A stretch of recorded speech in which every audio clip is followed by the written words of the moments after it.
ഗ്ലാനിർഭവതി ഭാരത. ഇപ്പൊ ഷോ കഴിഞ്ഞിണ്ടാവില്ലേ? പിന്നെ ഖത്തം, bye bye, tata, goodbye, ഗയാ. എന്തായി? അതായത് ഒരു മിനിറ്റ്. ഓ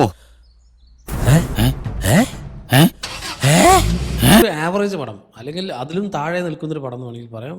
ഒന്നുമില്ല പ്രത്യേകിച്ച് പടത്തിൽ. ഞാൻ മാത്രമല്ല, അവരെല്ലാവരും ഒരു ഹൈ മൊമെന്റോ ഒരു ഇമ്പാക്റ്റോ ഒന്നുമില്ലാതെ ഭയങ്കര പ്ലെയിൻ ആയിട്ടാണ് ഈ ഒരു പടം പോവുക. ഭയങ്കര മാസമായിട്ടുള്ള എന്തൊക്കെ ഇവർ കാണിക്കാൻ ഉദ്ദേശിച്ചിട്ടുണ്ട്. പക്ഷെ എനിക്ക് അവിടെ ഒന്നും ഫീൽ ആയില്ല. ഏത് ഗുളിയം കയറിയ സമയത്താണോ ഞാൻ ഈ സിനിമ എടുത്ത് തലേ വെച്ചു. ത്രൂ ഔട്ട് ഫസ്റ്റ് ഹാഫും സെക്കൻഡ് ഹാഫും പടത്തിൽ പ്രത്യേകിച്ച് കുറേ എന്തൊക്കെയോ കാണിച്ചു. പക്ഷെ ഒന്നും ഇല്ലാത്ത പോലെ ഒരു പുഷ്പയുടെയൊക്കെ ഒരു -140p അങ്ങനത്തെ ഒരു സെറ്റപ്പിലുള്ള കഥയാണ് ഈ ഒരു പടത്തിന്. കാരണം മറ്റേത് ചന്ദ്രകടത്താണെങ്കിൽ ഇതിൽ ആനക്കൊമ്പ് കടത്തൽ സെയിം സംഭവം തന്നെ. ഡബിള് അവിടെയും കണ്ടു ഇവിടെയും കണ്ടു. അവസാനക്കൊക്കെ വരുമ്പോൾ എൻ ക്രെഡിറ്റ് എന്നൊക്കെ പറഞ്ഞ് എന്തൊക്കെയോ കാണിക്കുന്നു.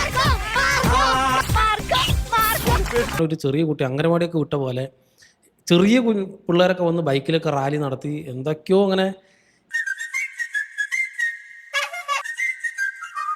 സുനിലൊക്കെ വെറും വേസ്റ്റ്. മതി ഗോപാലകൃഷ്ണ, മതി. എനിക്കിപ്പോ അവരെ കാണണം, എനിക്ക് അവരോട് പ്രതികാരം ചെയ്യണം. പടം എങ്ങനെയുണ്ടെന്ന് ചോദിച്ചു കഴിഞ്ഞാൽ ഒരു പടം അവിടെ ഒരു നമ്മൾ എന്ത് ചെയ്യുമല്ലയ്യ. കുറെ ആക്ഷൻ കുത്തി കയറ്റി നിറച്ചേക്കുന്ന ഒരു സിനിമ.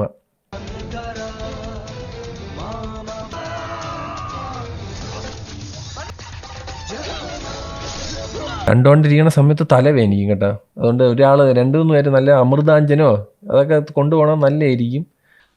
വല്ലാത്ത തലവേദന, ഞാനൊന്ന് കിടക്കട്ടെ. മോന്തായിട്ട് അടിച്ച് പൊട്ടിക്കാനാണുള്ളത്. എന്തെങ്ങനെയൊക്കെ പറയണേ? അൾട്രാ വേസ്റ്റ് ആയിരുന്നു. ക്യാമിയോ ഒക്കെ കൊണ്ടുവന്നു, പക്ഷെ ഒരു കാര്യമില്ല ക്യാമിയോ കൊണ്ടുവന്നിട്ട്. കാരണം പടം മൊത്തത്തിൽ പൊളിഞ്ഞു.